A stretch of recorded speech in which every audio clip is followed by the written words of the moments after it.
Aqui é Bernardo Garicotier falando para o Oncologia Brasil, diretamente da ASCO 2018. E o assunto que eu vou falar brevemente com vocês é sobre oncogenética.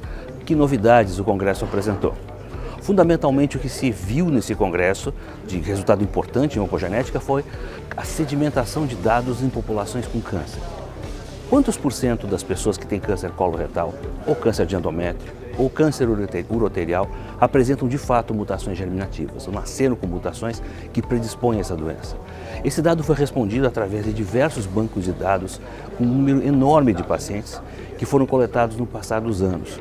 E a gente hoje sabe que numa média de 10% a 20% de todos os casos de câncer nesses órgãos, câncer coloretal, câncer uroterial, câncer de endométrio, são associados a mutações germinativas.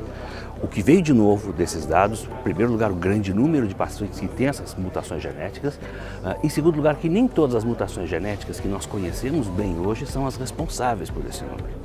Então, isso traz à tona a necessidade de utilizar painéis com múltiplos genes. Nem todo mundo com câncer coloretal que tem uma mutação genética é uma síndrome de Lynch. Aliás, só metade dos pacientes são. Nem todo mundo com câncer de endométrio é uma síndrome de Lynch. Aliás, só metade dos pacientes são. E assim por diante. Mesmo os tumores uroteliais, nem todo mundo tem uma síndrome de Lynch associado. Menos da metade dos pacientes tem uma síndrome de Lynch, na verdade. A implicação terapêutica disso é muito importante. A gente deve lembrar que nem todos os pacientes que têm mutações germinativas necessariamente vão responder a tratamentos que corrigem essas mutações, como por exemplo o olaparib. O paciente pode ter uma mutação em BRCA1, em BRCA2 e não necessariamente essa mutação está associada àquele câncer dele. Isso é muito interessante. Portanto, a tendência dos pesquisadores atuais, e a gente deve ver na próxima ASCO isso, é partir dos painéis somáticos, começar a estudar o painel do tumor. Se você encontra algum gene que sugira para você que aquilo é germinativo, você volta para o estudo do painel germinativo. Não confie só na história dos pacientes. Menos da metade dos casos tinha uma história familiar clara e definida associada a câncer hereditário.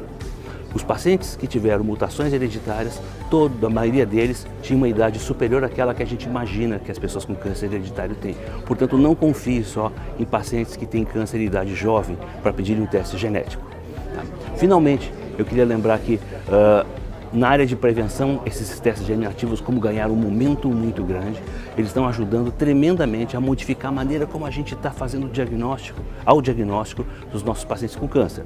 E o Memorial apresentou um trabalho muito interessante, que eu gostaria de referir aqui, na qual eles fazem um painel pequeno de genes para síndrome de Lynch, genes para instabilidade de microsatélites, KRAS, BRAF, NRAS, e esses genes, DPD, e esse painelzinho de genes custa mais barato que a imunohistoquímica feita para os genes de reparo. E eles têm muito mais informações que auxiliam na decisão terapêutica do paciente para saber se o paciente tem síndrome de Lynch ou se tem uma doença hereditária. Um exame muito mais rápido e muito mais informativo. Esse deve ser o futuro que a gente vê nos próximos tempos. E último, que eu acho que é importante lembrar, os dados do estudo KPP-2 se mostraram eficientes com doses de 81 mg de AS para a prevenção de câncer coloretal, especialmente em pacientes com polipose e com síndrome de Lynch.